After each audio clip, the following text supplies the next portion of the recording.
Pause. Good afternoon, everybody, and welcome to my GCSE special for English Live. So today we are going to be looking at, let me just adjust this so you can see. We're going to be looking at the AQA English Language GCSE Paper 1, Question 3, which is all about structure.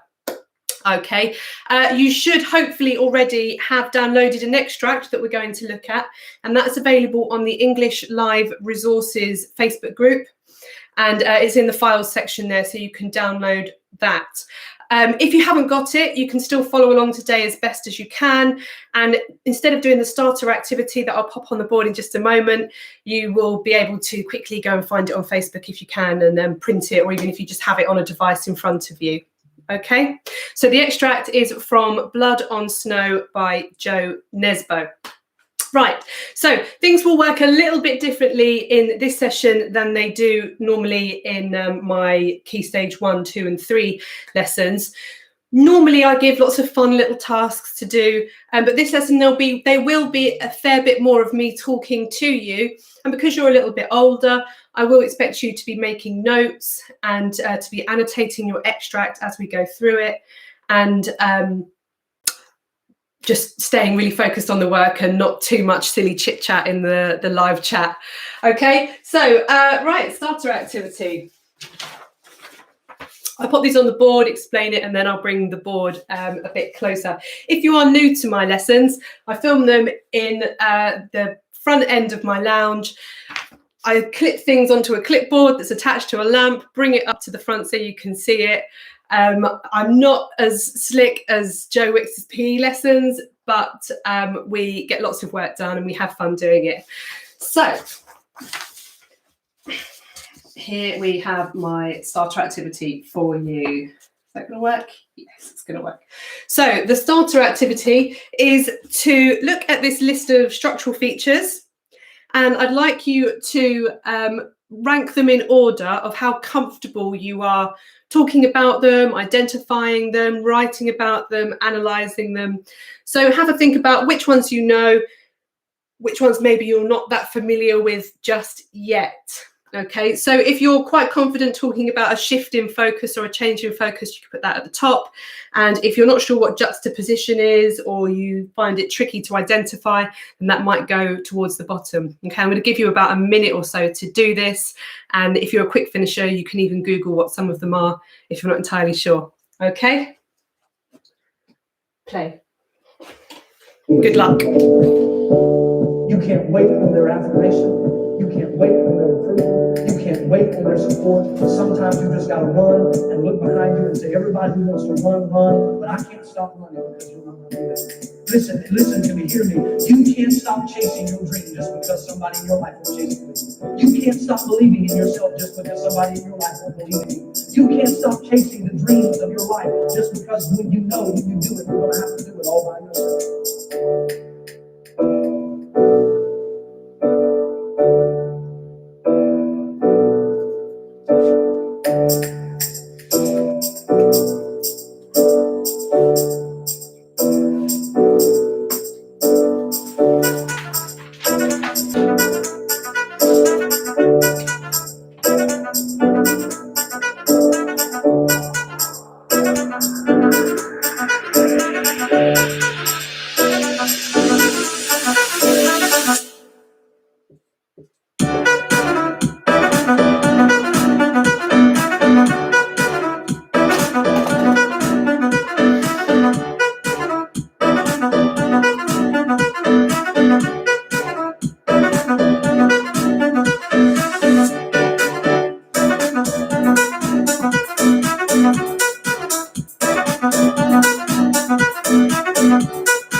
Pause.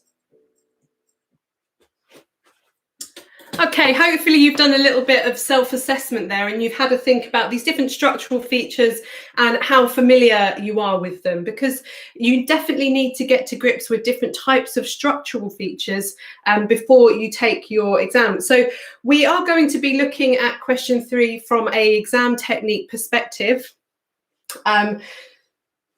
So we'll be looking at how the exam works and the best way that you can maximise your points, your marks. So I'll just move this across here. Hopefully can you still see it? You can still see it. So when we talk about how a text is structured, we're talking about how it's laid out on the page. So how all of the building bricks, which are all the words and sentences and all the phrases that are within it, how they are laid out on the page and why they've been laid out in that way. And does it have an impact on us as a reader? Can it connect us to what is happening, or can it give us ideas about things that might happen? Or is it done in a way that makes us really want to carry on reading? Okay, so those are the things you need to be thinking about when we're talking about structure. So the AQA English Language GCSE, paper 1, question 3, is worth 8 marks, okay, which is about 5% of your whole English language GCSE. So whilst you might think 5% is not very much, it could be the difference between achieving that grade 4 or getting a grade 3 and then maybe needing to resit.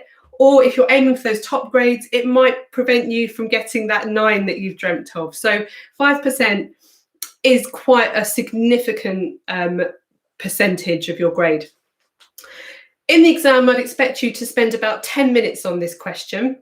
So you will have already read the text and you'd spend about 10 minutes on your answer, and you would do 2 to 3 paragraphs, okay? Try not to spend more than 10 minutes on it. It's okay at this stage when you're practicing, you can spend 20, 30, 40 minutes, but in the exam, if you spend more than that, then it's going to cut into the evaluation question, which comes next, and then the creative writing task on the end, and those are higher value questions. So you need to make sure you have adequate time to move on to those ones. So let's have a think. So the first thing that you should do with your extract is to try and identify where you think the beginning, middle, and end is, okay? So with your pen and your extract in front of you, just draw a line horizontally across where you think the beginning, middle, and end are. So you might, I know for me personally, I think that first paragraph there is the beginning. So I would put a line there. Do it in your own way. I will give you about 30 seconds to do that. it's important that you have an idea of where you think the beginning, middle and end is.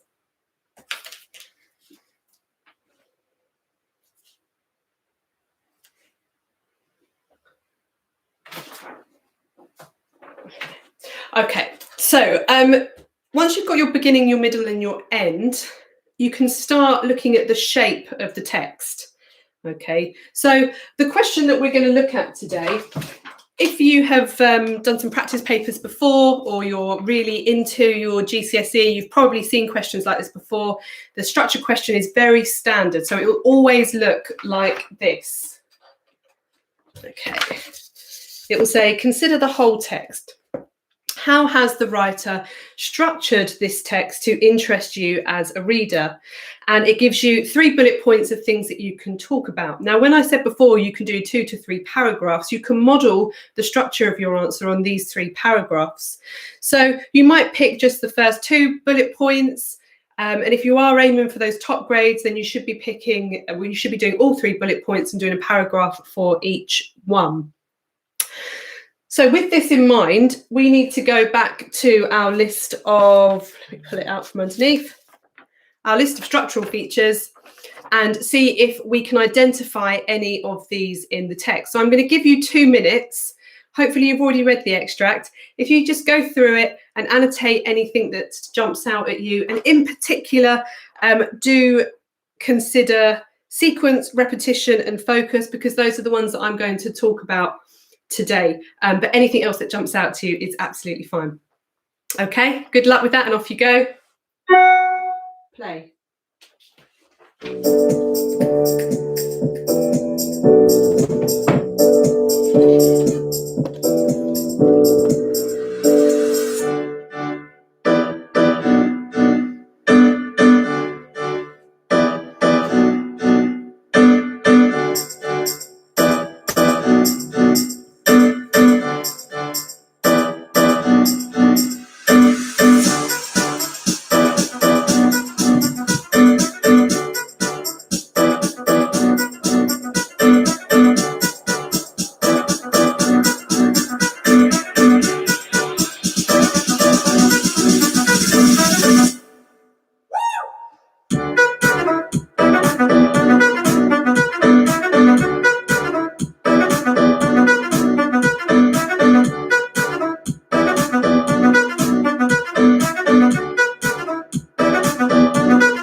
wait on their affirmation.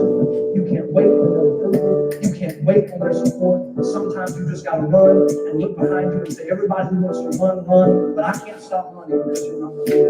Listen to me, hear me. You can't stop chasing your dream just because somebody in your life will chase it with you. You can't stop believing in yourself just because somebody in your life will believe in you. You can't stop chasing the dreams of your life just because when you know when you do it, you're gonna have to do it all by yourself. Pause. Okay, hopefully you've annotated your extract for some structural features that have jumped out for you. I'm going to talk a little bit about a few of them now, and I will refer to them in terms of the line number. So hopefully if you tuned in early enough, you will have written 1 down to 26 along the side, so you know which line I'm referring to. This would be a good point where you could take some notes and annotate and do extra annotations around your extract. So the opening, which is the beginning, the focus of that section, in fact, what I might do, I'll just pop these up here. I think that would be most helpful. Hopefully you can see that. So the focus of the opening is, of course, talking about the weather, okay, and it's setting a scene, isn't it? And it's quite important, that beginning, because there is a shift of focus right at the end of the extract. So it goes from talking about the weather, and there's lots of language devices, so there's personification, and then the very last line, it says, it ends with, the snow was settling around the shoes of the man I had just shot in the chest and neck. So there's a complete shift of focus from the weather to that, and that is quite interesting, and it's quite significant, and it's really engaging for the reader, because we've gone from quite a calm and settling description, talking about how the snow is moving around, to all of a sudden we're informed that a terrible crime has taken place. Okay, so that would be a shift in focus of the opening, of the beginning of the extract. Now, on line 7, so that's the first line of the second paragraph, you'll see towards the end of that line, the narrator says, I don't actually know a lot about snow. Now, there's quite a repetition of that idea throughout the extract. On line 15, it starts off, what did I know? And at the very end of that third paragraph, also, once again, he says, but what do I know? And that repetition of questioning how much he knows does mirror a little of what may be going on in this extract. So where the character might be unsure of himself, maybe unsettled by the fact that he's just murdered somebody, and it might tell us a little bit about his state of mind. So there is some mirroring possibly that's going on there with that repetition. So if you identified repetition, that's fantastic. Well done. So moving on. So the sequence of events. Now this is quite interesting, and I'd like to talk about sequence and the ending. So if you go down to the very last line, this is a bit of a twist, isn't it? I'm sure lots of you, when you read through the extract for the first time, you got to the last line like I did and went, because we find out in that last line that the narrator is actually a hitman. And he says, on the way back to my flat, I called Daniel Hoffman from a phone box to tell him the job was done. And that is quite significant that that comes at the end of the extract, because up until that point, we're finding out lots of information about our narrator, but we don't know why he has committed this crime. So there may be a reason why the author has put that in where he has, and that's something for you to explore when you do your written answer. And I would say that on this particular extract, the ending, for me, I think, if I was splitting it, would just be that bottom single line by itself. And structurally on the page, to have an ending of just one sentence like that is also significant. What effect might that have on you as a reader, and how might you interpret that sudden bit of drastic information? Okay, so what I'm going to do now,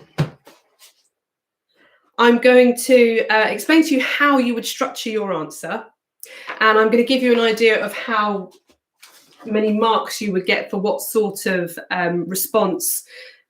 And then at that point, I'd like for you to go away and do your own practice answer, and you can share them in the English Live Resources group, or you can ask your parents to share it for you if you're not on Facebook, and we can all give each other some feedback. And it'll be really nice to see what ideas you've come up with, and it'll be nice for you to see what other students around the same age are doing.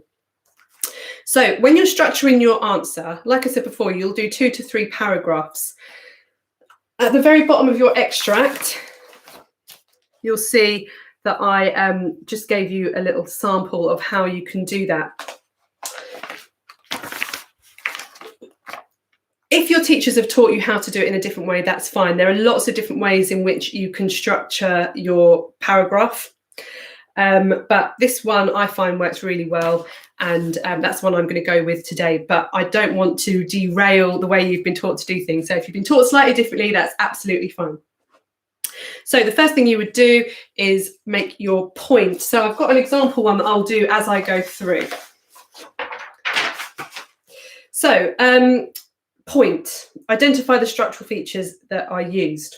So for example, Nesbo focuses on the gentle and pure cotton wool like snow at the start of the extract. And in that, I've embedded the quote, cotton wool. So that's my evidence in there as well. So that's point and evidence done. Then moving on to explanation, which puts the reader at a false sense of ease, for the apparently idyllic weather is the setting for a callous murder that the character seems to feel no guilt for. The juxtaposition of the cotton wool snow being driven by the hellish cold wind in the weather may foreshadow the human being killed by a force of violence and malice, and a clash between the snow and the wind is representative of the conflicting image of the peaceful snow with the bleeding dead body.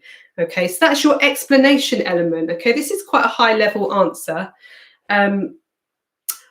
So we'll move on to now that final E, engagement. To be struck with such a crime so early has the reader questioning the motives and reasons behind it, and for such barbarity to occur against such a pure backdrop means the reader comes to expect shock and horror at any time. So you can see that this high level answer here is explaining how that structural technique engages the reader and how it might mirror other information that we find out. So I hope that you found that example useful. I know for some of you, you might need to come back and watch this video afterwards. And if you are watching it on catch up, that's great, because you'll be able to pause, have a look at your work, pause, move on, and that should be quite helpful for you. So we're going to look now at the mark. I've done like a simplified mark scheme for you to make it as easy as possible for you to assess your own work. So I'll just clip these in here. I will bring it closer to the webcam in just a moment, so you'll be able to have a good read yourself, and I'll pop the music on as well for you, so you can have a little dance around if you want to. So once you've done your answer, so you're going to have your 2 to 3 paragraphs that are done in the PEEE structure that identify, explain, and talk about the engagement of different structural features. And this is roughly how you would work out the marks. So for 1 to 2 marks, now remember it's out of 8, you will make basic points about how the text is structured, and there may be some repetition or misunderstandings in your answer. You will make interpretations, sorry, for 3 to 4 marks. You'll make interpretations, but will still be limited to 1 or 2 structural features, and your interpretations may not be secure, okay? So they might be a bit unstable and not very well supported or explained. 5 to 6 marks, you will make clear points about the structure, but not all bullet points will be covered. We'll come back to the question in a moment with the 3 bullet points.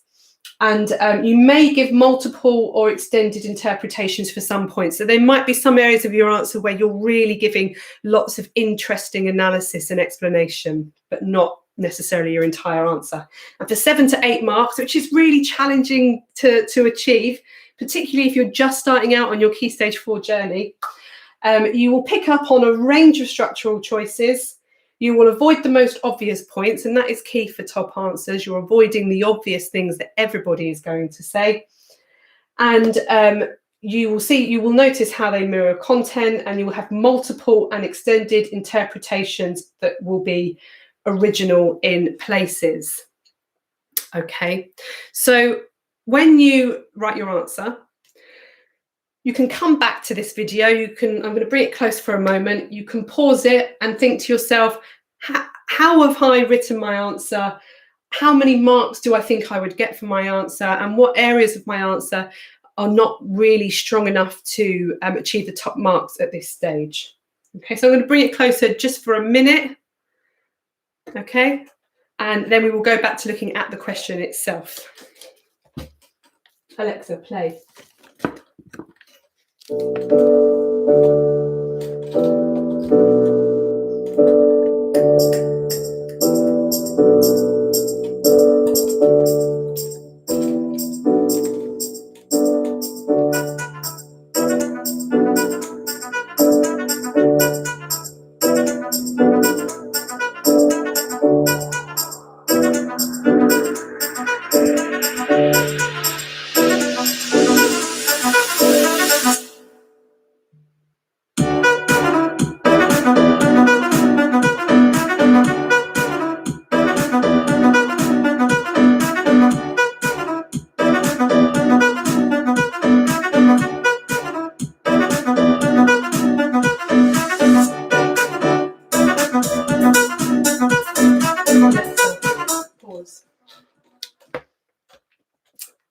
So my makeshift board went a bit wibbly there, so I had to hold it. Apologies for that.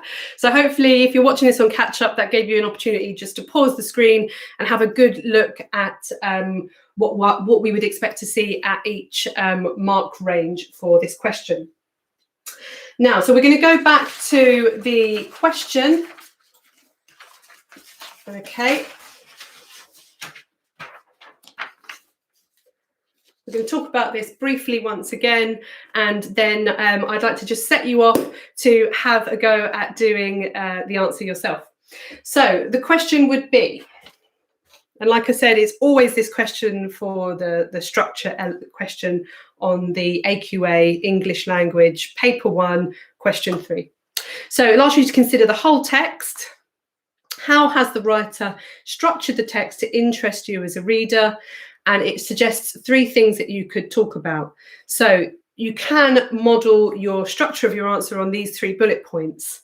So each bullet point would be one of those PEEE paragraphs. So the first one, what the writer focuses your attention on at the beginning. So you could talk about the weather, and then how there's a shift of focus towards the end of that opening paragraph, and how and why the writer changes focus as the source develops.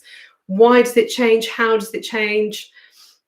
And then finally, any other structural features that interest you. So if you can find any examples of juxtaposition, or if you'd like to talk about the repetition that we spoke about, that final paragraph is an opportunity for you to explore other ideas. So that should give you your 3 paragraphs. Okay. So what I would like to see from you, what time are we at? Okay, what I would like to see from you is a written answer. So it can be the 2 to 3 paragraphs, it's up to you, and do your best to answer this question. And when you do write your answer out, before you photograph it and put it on the Facebook group, write down how many marks you would give yourself, and you can also say why or what areas you think you need to improve on. Okay, looking forward to seeing these answers. I hope that you've enjoyed this very brief look at the structure question. Because we've only got 20 to 30 minutes, it is tricky to really dig deep into this question, but I hope it's introduced the key ideas and the ways that you can approach it.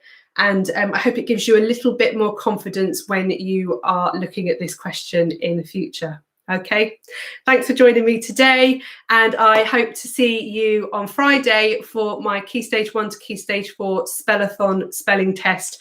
Get all your friends involved. The Key Stage 4 ones are very, very tricky. I challenge you to get 15 out of 15. Okay, play. Thanks very much, guys.